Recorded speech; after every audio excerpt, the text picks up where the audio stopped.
Welcome to the MSN Top 10 New Cars of 2006. Starting us off at number 10, it's the Clio from Renault. The Clio has always been one of the UK's most popular super minis, so the new model was eagerly anticipated. And how it's grown up. Bigger, safer, more refined and more comfortable, it's put on a middle-aged spread too. The extra weight blunts the performance of the small engines, but pick a diesel and you'll be as pleased as punch. Simply appreciate the fine driving position and quality interior room for lanky teenagers.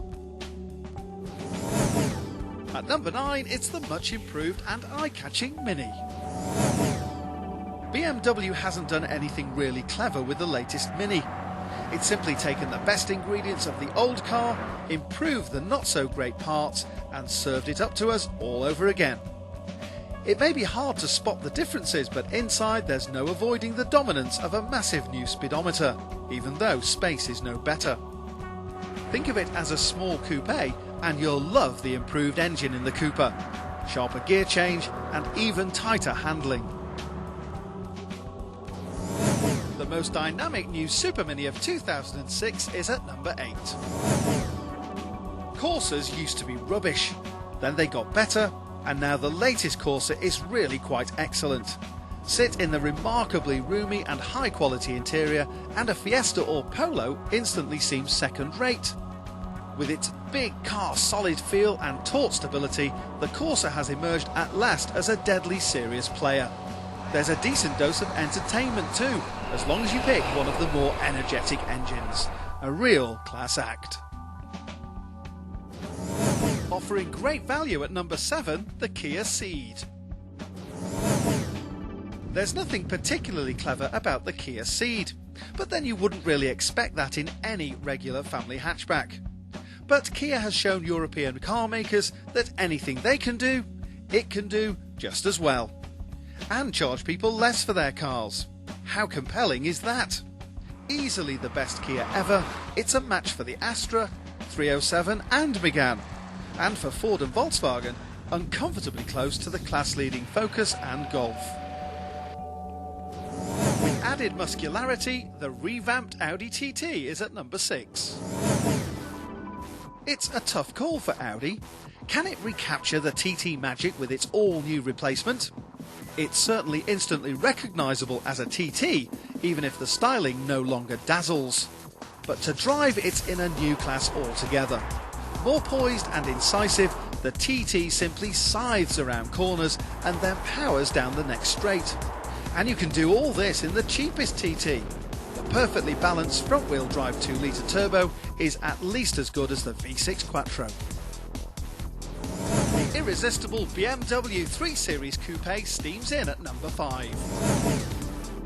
Does a coupe version of an established saloon really deserve to make the top 10? Undoubtedly. The BMW 3 Series Coupe combines understated elegance with room for 4 adults and impeccable driving credentials. Every model has its strong points, but who could resist the new 3-litre twin-turbo? With over 300 brake horsepower and creamy power delivery, it has the performance to rival earlier M3s, but in far less a demanding package. With the usual BMW handling qualities taken for granted, the coupe is hard to resist. At number 4, it's the best 4x4 of 2006, the Freelander 2. Land Rover invented the compact 4x4, and the new Freelander 2 puts it back at the top of the pack. Bigger, better, more sophisticated, Land Rover promises it is much better built too. There's room and real comfort inside from an interior that owes much to the Range Rover. The brilliant new diesel is finely matched to the Freelander and, of course, it's simply excellent in the rough stuff. With Land Rover's clever terrain response, absolutely anyone can now off-road. The European Car of the Year makes a big impact at number 3 in our chart. Buyers are bored with big people carriers, so welcome the S-Max, Ford's funky new twist on the 7-seater. This stylish, sporty 7-seater is a peach to drive, far better than anything this bulky has any right to be. It's practical too, with all the rear seats folding away into the floor.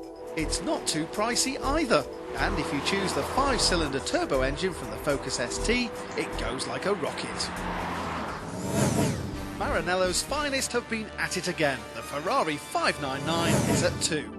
What have they been putting in the espresso at Maranello? Simply nothing can prepare you for the Ferrari 599's savage acceleration. Throw in awe-inspiring poise in corners, monstrous grip and ferocious turn-in, all to the soundtrack of a howling 6-litre V12 from the Enzo supercar. With the ability to control the engine, suspension and gears with paddles and knobs on the steering wheel, it's the closest you're ever likely to get to feeling like Schumacher.